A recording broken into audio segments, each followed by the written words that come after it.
Okay, Sanket, you were the first demo case yesterday Yes, on the sir. first day of the Smylist workshop course, and Maria did call you up to demonstrate palpation of the condyle. But while she was palpating your condyle, she got so tempted and she actually went ahead and Yes. deprogrammed you because she felt it would be good. She did not take the bite, but she did do the deprogramming.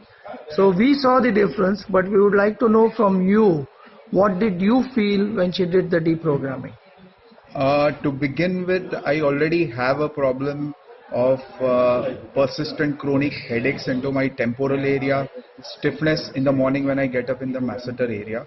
So I shared my this problem with Ajay sir and Maria, and they begin with deprogramming. So they have a special technique of deprogramming. So while they were going through deprogramming, since I was already habituated to close my mandible in a wrong way, they tried to correct me. They tried to deprogram my muscles, and in 2 or 3 minutes after they deprogrammed me in a Smylist concept way, I could immediately feel as a patient that my jaw is dropping posteriorly and superiorly by minimum of 2 to 3 millimeters.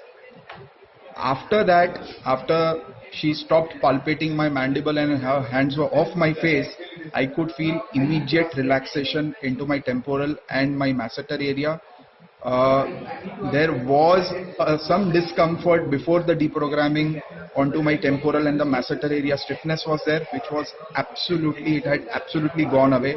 And I am myself still stunned that just by a simple way of deprogramming, how can my chronic problem of past 8 to 10 years can go away in this deprogramming method.